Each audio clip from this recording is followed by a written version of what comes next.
자, 그러면 경제 이야기 요새 많은 분들이 관심 갖고 계시죠? 지금 함께합니다. 코스피 잘 들어. 왜 이렇게 올라? 이거 아주 코스피 기고만장해갖고 오냐오냐 하니까 아주 머리 꼭대기까지 올라와 있어. 최경영 기자님 박수로 모십니다. 네, 안녕하십니까. 조영입니다. 네. 안녕하세요. 네, 고맙습니다. 축하드립니다. 지금까지 홀딩 하시는 분들은 정말 승자십니다. 정말 승자십니다. 네. 대단하십니다. 예. 아니 근데 뭐 저는 분명히 말씀드리지만은 저는 주식은 사고 파는 게 아니다. 라는 어록을 제가 남긴 바 있죠. 평생 가져가실 거예요? 평생 갑니다. 절대 안 팔고? 절대 안 팔아요. 절대? 예. 어깨로 이렇게 떨어져도 안 팔어? 어깨가 어딘데? 근데 무릎까지 만약에 떨어지면 무릎이 어딘데? 발바닥까지 떨어지면 그러니까 지금 이 흐름과 구조가 바뀌지 않은 이상 예. 끝까지 간다는 거야. 근데 예를 들어서 뭐 어느 날 반도체를 뭐 쓰지 않는 지형이 돼. 근데 내가 반도체주를 갖고 있어. 그럼 팔겠죠. 그때. 상황과 이 지형, 뭐 기업 구조 이게 그렇죠. 변하지 않는 한 끝까지 갑니다. 예. 근데 뭐 끝까지 뭐 나중에 이제 자세히 이야기 자세히 이야기해 주시고. 예, 네. 자세히 이야기. 박시동 평론가 어서 오십시오. 네, 박시동입니다. 네, 안녕하세요. 고맙습니다. 반갑습니다. 코스피 만 간다고 책을 썼던 박시동입니다. 아, 이제 그 책을 다시들- 15,000짜리로 다시 만들어야 될 것 예, 같아요. 많이들 봐주시기 바라겠습니다. 네, 고맙습니다. 오늘 저는 이 주가 상황을 모르거든요. 네네네. 일단 저희가 늘 말씀드리는데요. 최경 기자님이나 저랑 원래 준비한 주제들이 항상 있어요. 근데 올 때마다 바뀌어요? 코스피가 역사를 쓰기 때문에 역사를 쓰니까. 코스피 얘기를 먼저 그냥 전해드리는 거예요. 아, 오늘도 그렇습니다. 새 역사를 또 또 썼습니다. 썼어. 장중 7,500선을 넘어섰어요. 7,500. 예, 그러니까 장중도 7,500이 넘은 게 또 최초고 예. 종가 기준으로도 7,490에 끝났어요. 어. 이것도 사상 최고치 돌파입니다. 올랐네. 예, 오르고 왔다 갔다 끝났습니다. 하는 것 같던데? 예, 뭐 초반에 쫙 올라갔다가 중간에 잠시 내려갔는데 결국에는 위로 갖다 붙이면서 올랐네. 끝났습니다. 뭐 좋은 소식이니까 몇 가지 말씀을 좀 드리면 상식 차원에서 세계 시총, 증시 시총을 보면 우리가 몇 위게요? 아, 코스피가 네, 국가 경쟁력으로 봤을 때는 한 비슷한 접근입니다. 접근을 오, 난 네. 접근이 좋아. 나쁘지 않아 내가. 어프로치가 좋아요 지금. 나 바보 아닙니다, 여러분. 자꾸 그렇게 보지 마세요. 맞춰 주시죠. 투닥 툭탁 툭탁 저를 왜 이렇게 툭 네. 8위 갑니다. 비슷했습니다. 네, 엊그제 8위였거든요. 8위에서 하나를 제끼고 어. 7위. 와. 네, 7위로 올라섰습니다. 이거 못 따라가겠어. 한국 올라가는 속도가. 예, 그렇습니다. 그래서 미국 1등이고요. 중국 미국 크니까 2등이고요. 예. 일본 3등이고 일본 3등. 그 다음이 홍콩이에요. 홍콩? 그 다음이 인도. 인도 좀 생뚱맞은데? 네, 덩치가 크잖아요, 일단. 덩치가 크니까. 예, 인구도 크고 규모는 큽니다. 그 다음이 대만. 대만은 솔직히 자존심 상해. 그 다음이 우리. 그리고 우리가 그 밑으로 캐나다와 영국을 제끼고 예, 올라와 있습니다. 와, 그래서 그래요? 예, 오늘 기준으로 세계 7위 시총을 보이면서 대만과의 격차가 좀 있어요? 아니요, 엎어지면 코다할 때입니다. 됐다 그러면. 대만은 작잖아. 예, 대만은 그러네, 이제. 예를 들어서 오늘 우리가 예. 조금 숨고르기 하면서 조금 덜 올랐거든요. 예상한 것만큼만 올랐으면 대만도 잡을 뻔. 그랬어요? 예, 대만까지는 그렇네. 가시권입니다. 당분간 코스피 잘 들어. 숨 고르지 마. 네. 숨도 쉬지 마. 예. 일단은 왜 이렇게 오르고 있느냐. 어제 오늘은 정말로 대단했죠. 왜냐면 그저께만 해도 7,000선이 아니었는데요. 이틀 만에 우리가 지금 7,000선 그리고 심지어 7,500선을 코앞에 두고 있으니까 이거 뭐 빨라도 너무 빠르기 때문에 잠깐만 좀 설명을 드린다면 궁금하네. 작년에 우리나라 증시가 세계 1위 수익률을 보였거든요. 작년이 75%, 세계 1등입니다. 1년간 75%. 1년간 75%. 이거는 거의 뭐 작전주입니다. 네. 네, 정말이에요. 정말이야. 그런데 작년에 75%였던 수익률을 어저께 달성했습니다. 연초 대비. 그러니까 작년에 1년 걸려서 기적을 만들었는데 그 대단한 수익률을 와. 4개월 하고 이틀 만에 사실상 4개월 만에 지금 달성한 거예요. 전쟁통에 예. 대단한 겁니다. 와. 75%가 넘었어요, 지금. 예. 연초 대비 수익률이. 얼마나 지금 우리가 급행 열차를 타고 있는지 아시겠죠? 예, 대단한 상황이고요.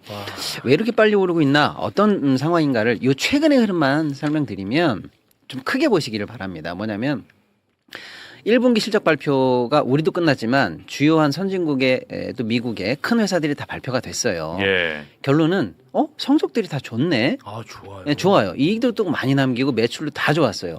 뭐 조금 아쉽다 하는 회사조차도 사실은 작년보다는 잘하고 있습니다. 그리고 더해서 장사가 잘 되는 거 안을 봤더니 요즘 제일 관심이 뭐예요?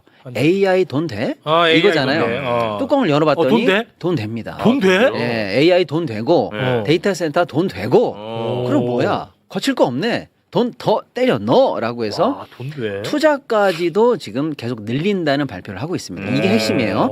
큰 회사들의 성과가 좋고 더하기 투자를 늘린다. 그래서 올 연말까지의 이 큰 회사들, 소위 말하는 M7이라든지 이런 빅테크 회사들의 연말까지의 투자 계획이 1000조에서 1500조 사이로 지금 발표되고 있습니다.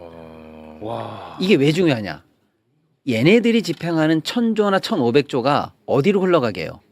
흘러 어디로 옵니까? 반도체로 오죠. 반도체 가지. 전기 전력 전선으로 갑니다. 전선으로 갑니다. 결국에는 어디로 흘러갑니까? 코스피로 흘러들어옵니다. 코스피로 흘러들어옵니다. 예, 그래서 1000조에서 1500조의 캐펙스 투자, 자본 지출이 발표가 됐고 그게 후광으로 다 우리나라로 온다. 이런 큰 흐름이 지금 바뀌고 있는 거죠.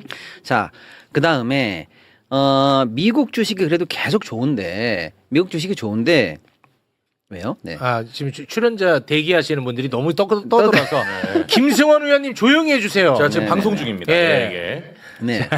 근데 이제 이렇게 장이 좋으니까 미국 투자자들도 좋다. 미국에 계속 투자하자라고 해서 미국 반도체 회사들이라든지 미국 테크 회사들이 지금 하루에 10%씩 좀 덜 오르면 15%씩 이렇게 지금 올라가고 있어요. 미국도 그렇게 많이 올라요? 예, 미국 반도체 회사. 근데 생각해 보세요. 걔네들은 다 우리 밑에 있는 애들입니다. 우리 쫄자인데? 쫄자죠. 음. 쫄자가 하루에 10%씩 오르고 목표가가 지금보다 2배 이상 지금 상향 발표되고 있어요. 와. 그러니까 상대적으로 우리는 어때요? 더 싸 보이죠. 아, 싸 보이네. 예, 미국에서 3등하고 전 세계에서 4등하고 막 이런 애들이 연일 10%씩 올라가고 있는데 그럼 우리는 왜 5% 올라야 돼? 왜 3% 올라야 돼? 그리고 우린 더 싸잖아. 라고 해서 한국 시장을 다시 보고 있는 겁니다. 그래서 예. 외국인들이라든지 우리 투자자분들도 우리 시장이 여전히 저평가돼 있다. 앞으로 갈 일이 갈 길이 더 멀다. 여기에 동의를 하고 계시는데 문제는 여기서 동의한다고 쳐도 네. 추가적으로 더 잡히는 호재가 뭐냐면 기존에 우리 시장에 투자했던 외국인들은 소위 말하는 큰 손들이에요. 펀드 자금들. 그렇죠. 한국 시장에 사무소 내고 직접 놓고 하고 있는 큰 손들인데 최근에 호재가 하나 더 나오고 있어요. 뭐냐? 미국에서 직접 우리 시장에 투자하는 길이 열렸어요. 그러니까 기관들이 아니라 우리도 지금 성학개미라고 해서 우리가 그냥 다 핸드폰으로 딱딱해서 그냥 바로 미국 거 엔비디아, 테슬라 사버리잖아요. 네. 그렇게 미국에서도 바로 우리한테 투자할 수 있는 길이 열렸습니다. 그 원래는 그럼 어떻게 했어요? 미국 사람이 예. 예를 들어서 삼성전자 주식 사고 싶었어. 못 사요. 아, 못 사요? 네, 못 사요. 개인이 네. 우편으로 했어야 돼요. 아, 못 샀어? 네, 못 그러면 사. 사실상 개인이 우편으로 가격을 지정해가지고 보냈어야 되니까 뭐 3주 전에 3주 후에 도착한다고 하면 그 가격이 있을 리도 없고 아. 이 매매가 성립이 안 되는 거예요. 아, 근데 그래서- 이제 그게 살 수 있게 예, 됐다. 그나마 미국 시장에 올라가 있는 한국에 투자하는 ETF 정도 사는 거 정도. 아, ETF 살 수 있었고. 아. 이제 미국의 스미스, 마이클이 그냥 미국 증권회사한테 주문을 넣어요.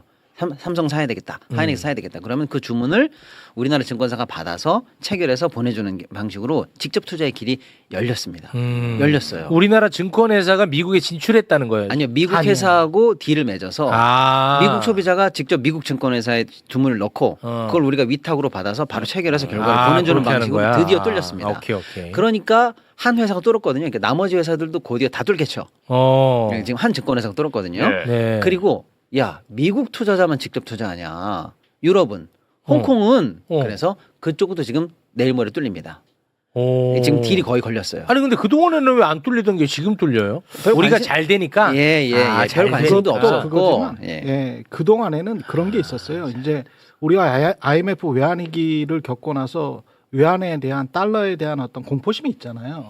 그래서 환이 달러가 왔다 갔다 유출입하는 거를 재정당국이 불편해했어. 굉장히 불편해합니다. 아, 오케이. 그래서 어떨 때는 막 밀물같이 들어왔다가 어떨 때는 썰물같이 나가면 달러가 유출입이 너무 심해지잖아요. 네네. 그러면 우리 원화가 왔다 갔다 해버릴 가능성이 높기 때문에 그것 때문에 이제 계속 막아놨던 거야 이거를. 그랬었어? 근데 오케이. 이게 일종의 이제 자신감의 반영이라고 할 수 있고요. MSCI 채권 우리가 국제 지수에 편입됐잖아요. 선진국 네, 국제 지수에. WGBI라고 하는 예. 지수가 있습니다. 이게 지금 네. 채권이 편입이 됐다는 거는 채권도 그런 식으로 이제 선진국 지수에 편입이 되고 7월에 우리가 혹시 뭐 기대를 하고 있습니다. 그 코스피가 편입이 될 수가 있어요. MSCI 선진국 지수에. 이렇게 되면 이제 완전히 이제 상황이 지금 이제 미국 개인들이 이렇게 사고 팔 수 있죠. 근데 환율에 대한 자신감이 있죠. 그러면 상당히 우리가 체력이 좋아 들어올 수 있을 것 같아. 이렇게 되면 어떤 선순환이 되냐면 우리나라 환이 이제 완전히 안정이 되잖아요. 네. 원화가 안정이 되면 원화가 안정이 되면 계속 들어올 수 있지. 그러면 왜냐하면 이 사람들은 지금 원화가 사실은 1,450원, 60원 하는 게 외국에서 봤을 때도 저 나라는 제조업도 좋고 다 좋은데 왜 저렇게 원화가 약하지? 이렇게 생각을 해왔단 말이야. 근데 들어와가지고 이제 외환시장이랄지 주식시장이 탄탄하면 더 들어오잖아. 더 들어오면 한국 원화가 강세가 돼. 그러면 그 사람들이 또 팔고 나갈 때도 원화가 강세니까 그 사람들은 더블로 벌잖아요. 주식시장에서 벌고 원화에서도 벌고 그러면서 이제 그 돈이 계속 이 주식시장, 한국 주식시장에 머물면 원화 강세 기조가 상당 기간 이제 하반기 이후부터는 또 유지될 수 있는 그런 강점이 있습니다. 그래서 요거는 어떤 뭐랄까요 자신감의 표현이라고 할 수도 있어요. 네. 일석삼조입니다. 네, 오픈해도 된다. 오케이. 네. 열어. 그래서 이제 외국인 투자 통합 계좌라고 하는데 아무튼 이제 제 말씀은 그런 식으로 기존에 큰 손들 말고 새로운 수급의 창구가 열린 거죠. 또 열리죠. 근데 중요한 건 당장 지금 뭐 그쪽으로 물밀듯이 돈이 들어오고 있는 건 아닌데 이제 열렸거든요. 그래서 미국에서 지금 이런 밈이 유행할 정도예요. 야 비트코인 문 닫어 코스피가 있잖아. 이런 게 이제 미국 투자자들이 밈으로 돌고 있고 그다음에 우리로 치면 막 어떤 뭐 인터넷 사이트 주식 투자방 이런 것처럼 유명한 그런 사이트들이 있어요. 미국 투자자들이 얘기하는 거기에 드디어 이제 코스피방, 삼전방, 하이니스방이 열려서 미국 투자자들이 관심을 갖고 얘기하고 있어요. 좋아. 근데 이게 중요한 게 뭐냐면 그래서 기존에 있던 투자자들 플러스 새로 잡히지 않던 수급이 들어올 거라고 예정을 하잖아요. 네. 그러니까 이제 우리는 어떻게 해요? 좀 빠른 사람들은 미리 삽니다. 미리 그래서 사. 외국계 자금들이 지금 미리 들어온 거예요. 그래서 이틀 동안에 한 8조 이상을 샀어요. 와. 예, 그런 어떤 흐름들이 좋아지기 때문에 6,000선에서 그냥 바로 7,500까지 점프를 할 수 있었다. 그리고 여전히 최우선 주도주인 반도체, 전기, 전력, 전선, 변압 이쪽을 선호하고 있는 상황들이 보인다.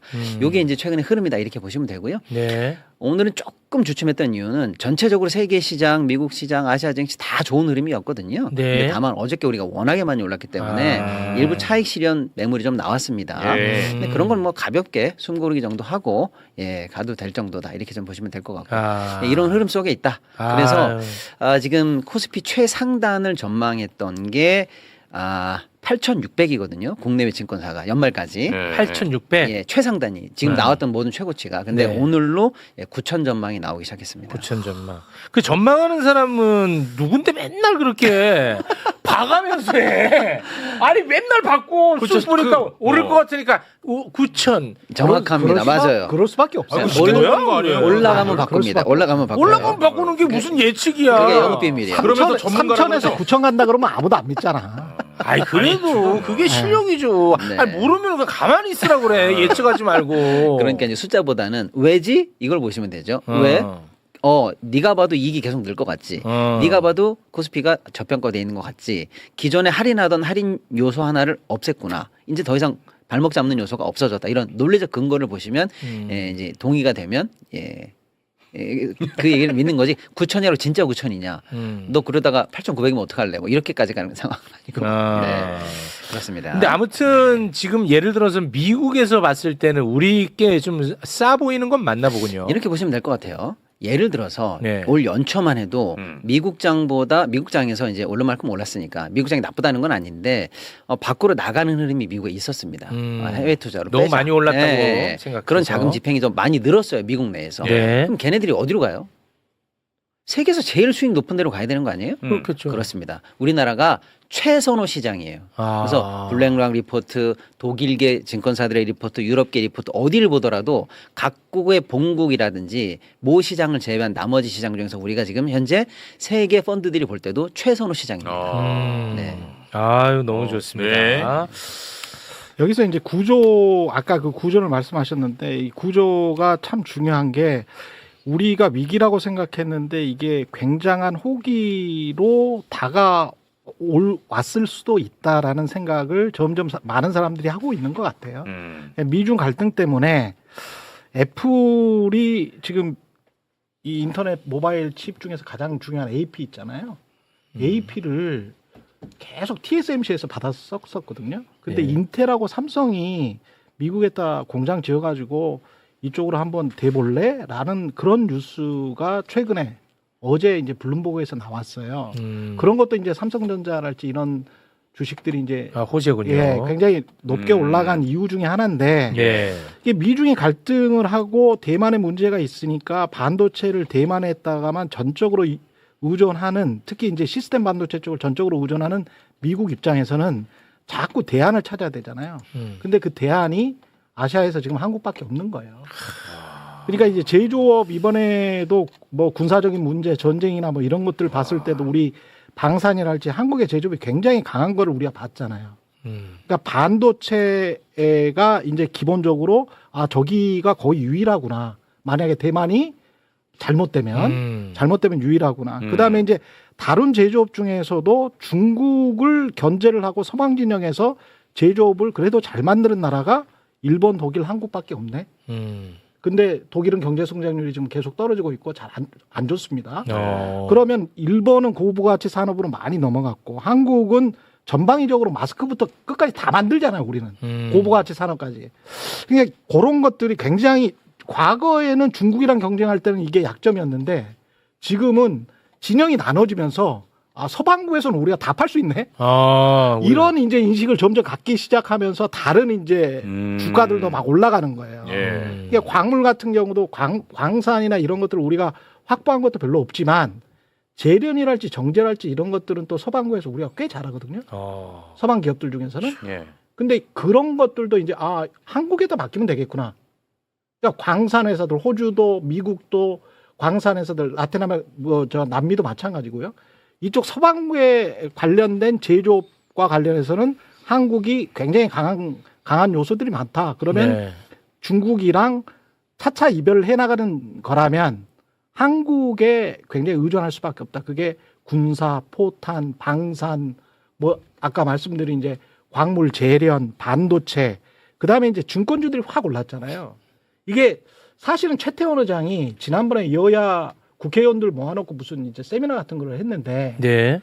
그때 말할 때 네 가지를 말했어요. 앞으로의 세상에 관해서 최태원이 투자할 만한 앞으로의 이거가 국가 전략적으로 근데 이게 JP모건의 제이미 다이먼이 올해 주주 보고서에서 이야기한 말하고 거의 비슷해요. 뭐예요? 예. 돈, 반도체, 돈이라는 게 투자은행입니다. 증권사입니다. 삼성증권 해가지고 확 올라버렸잖아요. 돈, 반도체. 예, 지난해 미래에셋증권 엄청 올랐고 돈, 반도체, 에너지, 광물입니다. 에너지, 광물이. 예, 근데 그 중에서 우리가 이제 일본의 상사들은 이제 광물이랄지 에너지의 자원 같은 거를 많이 지금 발굴해 왔었고 확보해 왔기 때문에 워런 버핏 같은 사람들이 투자를 2년 전부터 막 했던 거고 지나고 나서 보니까 이 네 가지로 지금 수렴하고 있는 거예요. 근데 이 네 가지에 있어서의 매뉴팩처링 부분은 한국이 상당히 괜찮다. 이렇게 되다 보니까 한국의 돈 산업, 금융 산업도 같이 이제 떠버리는 거예요. 같이 떠버려. 예, 주식시장이 호황이 되면서. 예. 예. 아니 근데 좀 다른 얘기인데 그 최태원은 뭘 어떻게 알고 하이닉스를 인수했어요? 갑자기 궁금하네. 운이 좋았던 겁니다. 운이 좋았던 거예요? 예, 저희가 그 당시 기억에는 그 하여간 그 인수를 하라 그랬는데 LG 쪽에서 기분 나빠서 인수 안 했고, 예, 원래 이렇게 자를 때는 언제고 해가지고 인수 안 했고 제 기억으로는 그렇습니다. 그리고 굉장히 좀 운이 좋았던 것 같아요. 와. 천운을 타고난 분이에요. 아니 그 선대 회장들보다 지금 성과를 더 많이 낸 거잖아. 그 인수하는 바람에. 그러겠죠. 최태원 회장은 진짜 야 이거는 진짜 두고두고 평가받을 것 같아. 굉장히 기간 산업들을 많이 물려받았기 때문에 유공 같은 정유회사를 물려받았고 한국이동통신 같은 이 기간 인프라를 물려받아 버렸잖아요. 근데 이제 거기에다 이제 반도체가 옛날에는 SK 하이닉스, 현대 하이닉스가 2만 원도 갔다가 2만 원 확실히 몇천 원짜리도 됐었잖아요. 그러다가 이제 망할 뻔한 회사가 부채 덩어리였던 회사가 이렇게 됐는데 그 사이클을 최태원 회장이 다 예측했는지 뭐 했는지는 모르겠습니다만은 저는 천운이라고 봅니다. 천운도 굉장히 많이 따랐다. 예. 근데 아주 중요한 포인트를 저는 이제 내포하고 있는 질문이에요. 최욱 앵커 얘기가 뭐냐면 우리가 창업을 해서 돈과 노력과 기술을 막 갈아 넣어서 회사를 성장시키는 모델이 하나 있고 이미 성장한 회사 또는 성장한 회사를 사면 되잖아요. 네. 네, 똑같은 얘기예요 결론적으로는. 그래서 사실은 이런 어떤 M&A 같은 것들은 큰 회사한테는 굉장히 중요한 전략이에요. 네. 그래서 오히려 돈을 쌓아놓고 M&A를 안 한다?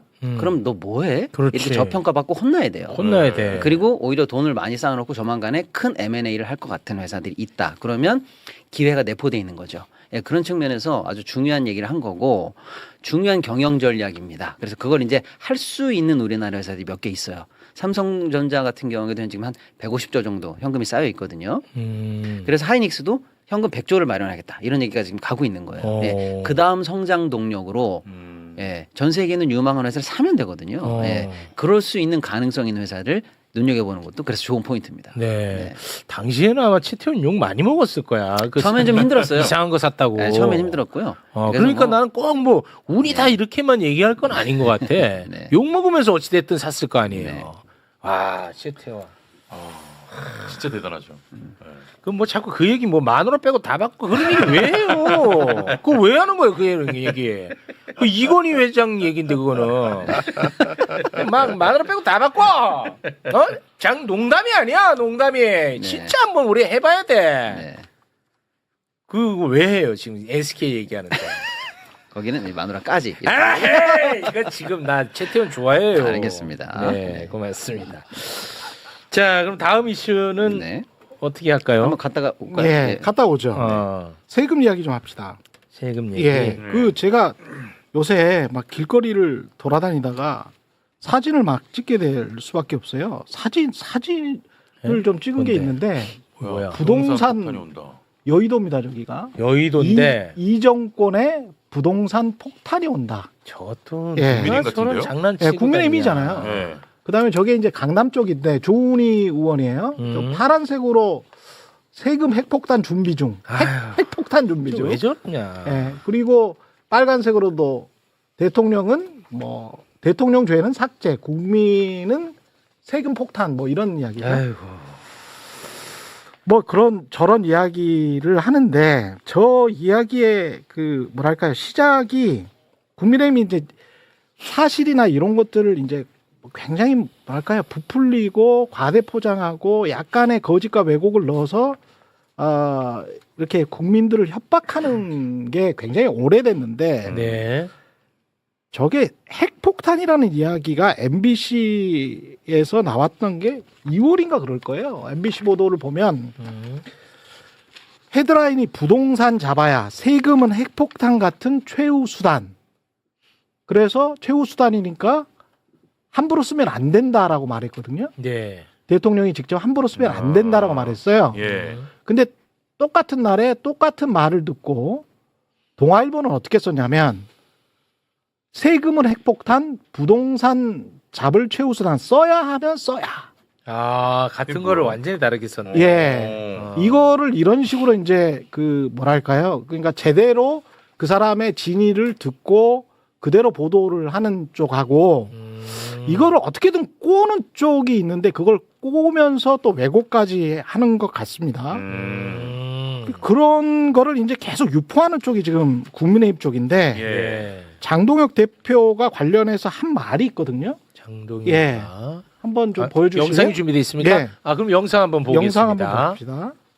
지방선거만 끝나면 진짜 지옥이 펼쳐질 것입니다. 보유세 인상으로 세금 폭탄을 맞으면 더 이상 살던 집에 살 수 없게 됩니다. 장특공 폐지에서 양도세 폭탄까지 맞으면 더 좁은 집, 낯선 동네로 쫓겨나야 합니다. 부동산세 폭탄으로 끝나지도 않습니다. 이재명 대통령이 직접 이야기한 설탕세, 지금은 안 올린다는 담배세와 주류세, 줄줄이 세금 폭탄이 지방선거 끝나기만 기다리고 있습니다. 유가 최고 가격제가 끝나면 기름값이 3,000원을 넘을 수도 있습니다.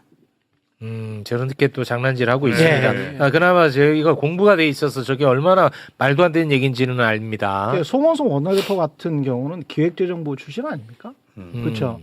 그런데 4월 20일인가 뭐 브리핑 자료를 보니까 세금이 10배가 오를 거다 뭐 이렇게 해놨더라고요.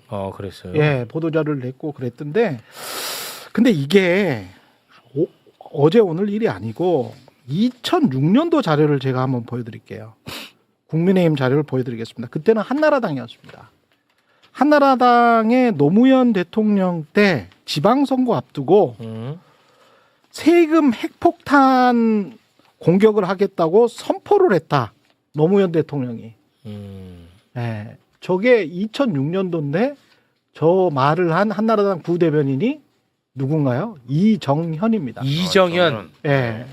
그러니까 공관위원장 했던 이정현 씨가 그때는 부대변인이었는데, 이게 우리가 세금과 관련해서 제가 좀 이따 KB 부동산 보고서를 보여드릴 텐데요.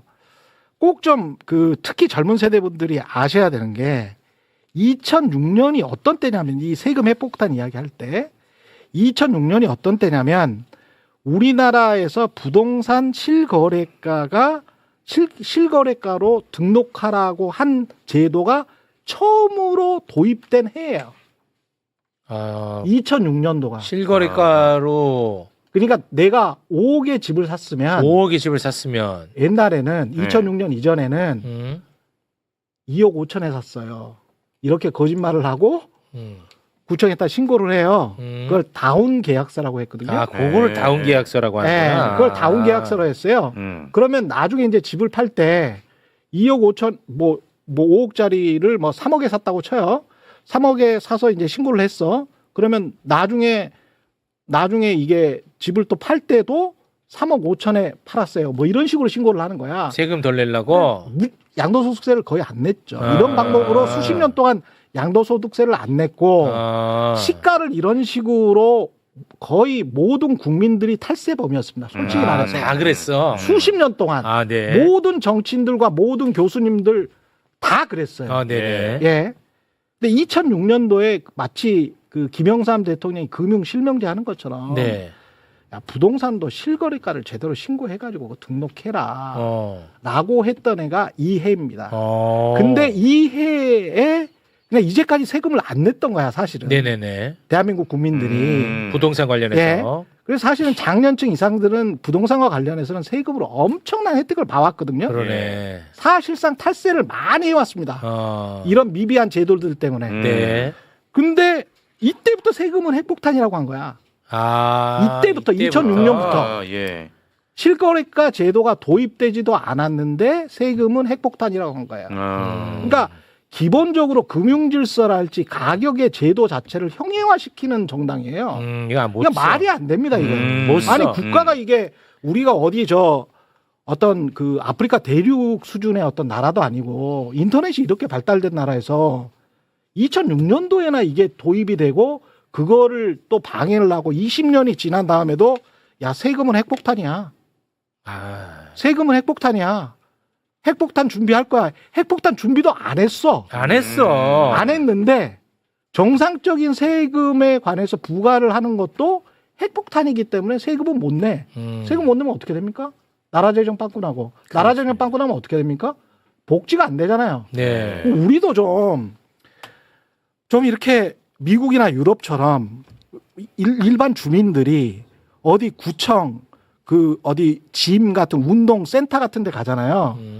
그럼 미국이나 유럽 가보면 사람들이 그런 말씀들을 하세요. 야, 어떤 구청 운동 센터가 체육 시설이 우리나라 호텔보다 더 좋네? 진짜 호텔보다 더 좋아요. 진짜로. 진짜 훨씬 좋아요. 와, 그 근데 삶의 질이 그게- 올라가지. 근데 그게 보통 4인 가족에 한 달에 한 5만 원 정도밖에 안 합니다.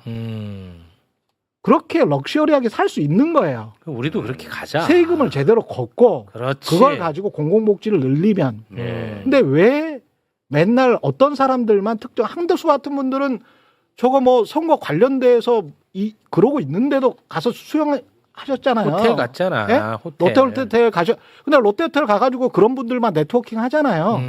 예? 왜 아직도 그런 나라가 당연합니까? 그건 안 돼. 말이 안 되잖아요. 그러니까 그렇습니다. 거들 거는 걷고 네. 이 세금 가지고 또 사람들 겁주고 야 세금 거두면은 마치 무슨 뭐 표가 다 달아날 것처럼 그래서 이제 민주당도 겁먹어서 위축돼. 위축되고 음. 그래서 정치를 이거는 정말 하질로 만드는 거예요. 최악이야. 하질로 만들고 국민들을 정말 하질로 만드는 겁니다. 내가 있는 한 이제 이거 안 먹혀. 예. 자식들 말이야. 마지막으로 KB죠. 국민은행에서 부동산 보고서를 냈는데 국민은행에서 부동산 보고서를 냈는데 부동산 보고서에도 그렇게 나와 있더라고요. 뭐라고? 부동산 보고서 좀 저기 띄워주실래요? 있네. 예. 소개해드려. 네, 자 제가 읽어드릴게요. 향후 부동산 세제 개편 방향에 따라 핵심 지역 수요 쏠림 완화 기대라고 하면서 향후 부동산 세제 개편 방향과 시장 상황에 따라 점진적으로 완화될 것으로 판단된다. 단기적으로 고가주택 보유세 부담 증가는 대출 규제와 함께 과도한 투자 수요 유입을 제한하는 요인으로 작용할 가능성이 크다. 중장기적으로 서울 핵심 지역의 수요 집중 현상을 완화하는 효과가 기대된다. 저게 뭡니까? 보유세 부담 증가시키고 양도소득세 개편하면 투자 수요가 위축돼서 부동산 가격이 내려가고 안정화될 것이라는 이야기잖아요. 네. 세제와 관련해서 KB에서 중립적으로 객관적으로 이렇게 이야기를 하는데 이 좋은 건데 나는 왜 화냈는지 모르겠네. 아니 근데 제가 말씀드리는 거는 왜 이렇게 KB에서조차도 객관적으로 중립적으로 이렇게 세제에 관해서 이야기를 하는데 왜 한국의 언론이랄지 일부 특별한 어떤 정당 그리고 그 정당을 믿는 분들은 세금과 관련해서 그렇게 알레르기 반응을 보이는지 이해를 못 하겠다는 거예요. 그러니까 세제도 적정하게 거둘 수 있으면 걷고 네. 그게 물론 소비가 위축되는 선까지 막 거더라 그런 말은 그건 아니에요. 아니야. 그런 말은 네, 아닙니다. 그렇게 하지도 않아. 네, 경기가 침체되고 뭐 소비가 위축되는 선까지 막 거더라는 게 아니고 네. 이제까지 2006년 이전부터 지금까지 수십 년 동안 부동산으로 사실상 전 국민이 탈세 및 거대한 절세를 해왔습니다. 네? 그러면 그 정도 드셨으면 그만 먹어라. 이제는 정상적으로 좀 내자. 그렇습니다. 그리고 특히 아파트 가격 많이 오른 지역들 있잖아요. 많이 올랐잖아. 강남, 서초, 송파 같은 예. 지역들은 좀 정상적으로 냅시다. 정상적으로 좀 내. 네, 정상적으로 내는 거를 가지고 자꾸 예. 정상적으로 내라 그러면 뭐 사회주의 좌파라 그러고 말도 안 돼. 이런 거는 이제 그만합시다. 그렇습니다. 예. 네. 예. 아유, 너무 좋은 말씀입니다. 이제는 뭐 이런 장난질이 안 먹힙니다. 예. 예. 국민들이 똑똑해졌어요. 네. 예. 이번에 그 장특 홍대 폐지 축소와 관련해 그 SBS 여론조사 결과 보셨죠? 못 봤어요. 못 봤어? 나 SBS 안 봐. 매불쇼에서 다뤘잖아. 매불쇼도 안 봐. 미안해. 저 귀 닫고 눈 닫고 다니니까 되겠어 그러니까. 근데 아무튼 간에 그걸 했는데 사람들이 안 속더라고. 안 속지? 안 속더라고. 안 속지? 진짜 이게 봐봐. 아. 축소 폐지에 대해서 찬성이 56이야. 네. 이것도 우리는 굉장히 만족했어. 아. 그런데 표본 추출을 봤더니 네. 서울시의 무주택자 비율보다 무주택자를 덜 잡았더라고. 덜 잡았어. 그런데도 이 결과가 나온 거야. 유주택자가 더 많았구나. 그렇지. 그런데 나온 거야. 우리는 희망이 있는 거지, 하나. 그러네요. 그 유주택자라고 다 이게 세금 걷는 거에 관해서 무조건 반대하지는 그건 않거든. 아니다. 합리성으로 따지는 거야. 그렇거든. 세금 많이 내서 내가 애국한다라고 하시는 분들도 엄청 많아요. 많아요. 네. 네. 고맙습니다. 네. 뭐 더 있으십니까? 네, 오늘은 시간이 없더라도 한번 해야 될 것 같아요. 한번 해야 너무 돼요. 중요한 아, 얘기거든요. 네. 뭐 이 얘기를 이제 설명드릴 텐데 좋습니다. 좀 뭐 자잘하게 뭐 세율이 올라가냐, 이율이 올라가냐, 뭐 이런 얘기를 할 때도 있지만 어떻게 보면 뭔가 큰 구조가 바뀌려나 보다. 그래? 이런 얘기가 사실은 더 중요할 때가 중요한데, 있어요. 이거는? 예. 최근에 이제 청와대 정책실장 김용건 실장이 네. 페이스북에 사면타로 글을 올렸어요. 네. 그리고 이제 대통령께서도 어저께 국무회의에서 또 직접 멘트를 달았거든요. 시간 없는데 영상 보고 갈까요? 그냥 갈까요? 봐야죠. 네. 네네. 예, 준비가 돼 그러면은 있으면 잠깐 좀 보니까? 네네. 뭐에 대한 영상이야? 은행 금융권. 금융권에 예. 대한 영상 예. 한번 보겠습니다. 우리 정책실장께서 어디 언론 기고한 건가요? 금융기관은 준공공기관이다. 페이스북에 글을 썼어요. 아 그래요. 잘 지적하셨던 것 같은데 제가 맨날 그 말을 길게 했는데 그걸 딱 간단히 줄여주셨습니다. 사기업들이 기술 개발하고 시장 개척해서 열심히 일해서 수출해서 돈 버는 거 하고 국가 발권력을 이용해 가지고 한국은행에서 자금 지원 받아 가지고 대출해 주면서 이자 받아 수익을 올리는, 물론 개인한테 예금 받아 하기도 하지만 그 당연히 반 이상은 공적 역할을 하는 거죠. 그래서 금융기관들이 돈 버는 게 능사다, 그게 그 금융기관의 존립 목적이다라고 생각하는 것 자체가 문제예요. 금융질서 유지를 위해서 필요한 국가 질서의 일부이기도 하잖아요. 다른 금융기관들을 못 만들게 지금 제한을 해가지고 독점 영업하고 있는 거 아닙니까? 그렇지. 네. 이 주제를 이렇게 말씀드릴게요. 이 질문을 한번 좀 해보셨어야 될 것 같아요. 왜 이토록 한국 금융은 약자에게 잔인한가? 그리고 가장 취약한 차주가 왜 가장 비싼 이자를 내야 하나? 우리가 이게 굉장히 중요한 질문인데 그동안 잊고 있었어요. 네. 근데 이거를 지금 청와대가 얘기하기 시작했습니다. 이 배경을 좀 말씀드린다면 사실 이제 은행을 직접적으로 겨냥한 얘기인데요. IMF 전과 후에 사실 이제 이 금융업 중에서 은행 관련해서 사실은 업태가 많이 바뀌었습니다. 쉽게 말씀드리면 그때 은행들이 막 무너졌잖아요. 그래서 새로운 은행으로 이제 막 개편되기도 하고 국가 경제에 큰 짐이 되기도 했어요. 그래서 그 이후에 IMF 직후에 은행 관련한 체제가 어떻게 바뀌었냐면 무조건 안전한 게 최고야. 은행도 살아야 돼. 그리고 위험 회피하는 게 제일 경영 잘하는 거야. 라고 하는 시스템이 마치 선처럼 지고지순한 선처럼 받아들여졌습니다. 그 결과 어떻게 됐어요? 은행들은 위험 회피하는 게 능력이구나. 이게 내가 합리적으로 경영하는구나 라고 생각이 되니까 어떻게 돼요? 부자들에게 더 많이 사실은 대출을 해주고 안전하니까요. 안전하니까. 그리고 낮은 금리로 더 돈 갖다 쓰세요 이렇게 해주고 취약한 차주들에게는 적게 대출해주고 당신들 언제 부도날지 몰라, 언제 빵꾸 날지 몰라라고 하니까 더 높은 금리를 적용하는 이런 방식의 영업이 그냥 선인 것처럼 합리적인 것처럼 늘 금융은 그런 거야라고 우리가 판단하고 지금 거의 30년 이상을 이렇게 살아왔거든요. 네. 그게 이상하다. 그 얘기를 하는 거예요 지금 청와대가. 네. 왜냐하면 가만히 보니까 왜 부자들에게는 쉽게 대출이 나가고 어려운 차주에게는 약하게 대출이 나가나? 니네 왜 이렇게 일을 해? 라고 보니까 그 안에 신용평가 시스템이 자리 잡고 있는데 가만히 보니까 그 시스템은 뭐야? 지금까지 뭘 갖고 있어? 월급이 얼마였어? 어떻게 살아왔어? 라고 하는 과거를 기준으로 그 모든 것을 잘게 쪼개서 판단하고 평가하는 영업만 해왔네. 그런데 앞으로 꿈이 크거나 또는 나는 갚을 의지가 더 크거나 하고 있는 이 미래, 의지, 이렇게 정량화되기 힘든 것들 이런 것들은 왜 평가 안 해?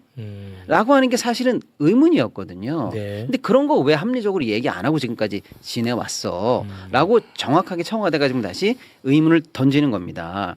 그래서 사실은 이런 은행 영업이 계속되다 보니까 지금 우리 금융이 어떻게 되고 있냐면 부자들은 쉽게 돈 빌리고 낮게 이자 내고 하니까 잘 제도권 금융 안에서 그 이익을 향유하고 있는데 취약 차주로 몰리면 몰릴수록 은행권 밖으로 밀려나는 거예요. 그래서 김용범 실장의 얘기는 이겁니다. 우리 금융이 마치 가운데가 뻥 뚫린 도너츠 같다. 이렇게 얘기를 합니다. 그러네. 그러니까 가운데가 완전히 뚫려 있는 거죠. 그리고 심지어는 그 아웃사이드 바깥으로 아예 밀려나면 어떻게 되느냐. 세상에 그런 사람들이 너희들이 질끈 감으면 없는 것처럼 보이지만 사실 없는 게 아니야. 그 사람들이 어디로 가요? 금융에서 소외된다고 없어지냐고요. 돈에 대한 니즈가 없어지는 게 아니잖아요. 그러니까 사채로 가고 다른 더 안 좋은 금융 상황으로 점점 내몰리는 거 아닙니까? 사람들은 금융을 원하는데 정말 금융이 필요한 사람에겐 돈이 꽂히지 않아서 어려움에 빠져들고 있고 돈이 넘쳐나는 사람들에게는 더 큰 혜택으로 계속 돈이 돌아간 이 영업 이거 어떻게 할 거야? 라고 하는 구조적 의문을 제기하기 시작했다라는 거예요. 네. 그래서 지금 청와대가 하고 있는 건 뭐냐? 제가 볼 땐 이런 겁니다. 좀 더 많은 사람을 따뜻하게 끌어안는 포용적 금융으로의 대전환을 시작하는 거 아니냐 이렇게 보는 거죠. 근데 이 말이 그냥 사회 용어가 아니에요. 원래 있는 말입니다. 포용금융이라는 말이요. 있는 말이에요. 근데 우리가 너무 이걸 낯설게 여기고 있어요. 금융은 원래 딱딱한 거 아니야? 잔인한 거 아니야? 돈에는 피가 없는 거잖아. 이렇게 생각하는데 그게 아니에요. 원래 있는 말입니다.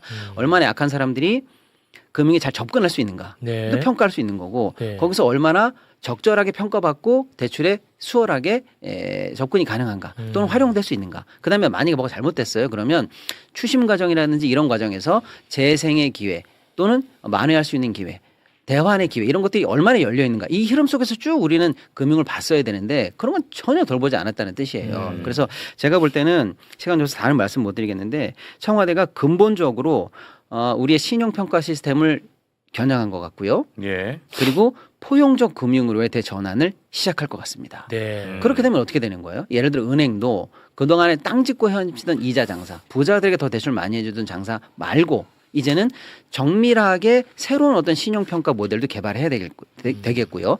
사회적 약자라든지 금융 접근권이 어려운 사람들에게 제도적으로 더 접근이 쉬울 수 있도록 시스템을 바꿔야 되는 것 같아요. 네. 그래서 이 부분을 청와대가 단순히 말이 아니라 지금 금융이 금감원들이 후속 조치를 계속 준비하고 있다라는 발표를 하고 있습니다. 네. 시간이 없어서 짧게 말씀드립니다만 결론 차갑고 늘 냉정했던 금융에서 포용적 금융으로의 구조적 전환이 시작된 거 아닌가. 그래서 우리가 이 국민 여러분들께서 이걸 더 눈 크게 뜨고 지켜보시고 아 이게 원래 정상이었어 네. 라는 생각으로 이쪽으로 금융의 중심이 옮겨갈 수 있도록 관심을 많이 가져주셔야 될 타이밍이다 이렇게 보고요. 네. 한편으로 이제 실리적으로도 굉장히 중요한 얘기예요. 왜냐하면 지금 일단은 부동산에서 사실은 산업금융이나 자본이 이제 그 증시로 쭉 빼려고 하는 게 정부의 큰 흐름이 아니겠습니까? 그렇죠. 그러다 보면 이제 주담대라든지 기존에 있었던 대출은 총량으로 지금 묶을 수밖에 없어요. 더 늘리긴 어렵거든요. 그리고 가계부채도 너무 많아요, 우리가. 너무 많아. 그러니까 더 늘리면 가처분 소득도 많이 떨어지고 그래서 좋지 않습니다. 그런데 대출의 총량은 그대로 유지한다라는 거예요. 그리고 지금 금리는 인상기로 간다라는 게 우리가 지난주에 분석을 해드리지 않았습니까? 네. 그래서 대출 총량은 똑같아. 금리는 늘어. 그런 상황에서 이걸 딱 옥죄고 있으면 어떻게 됩니까?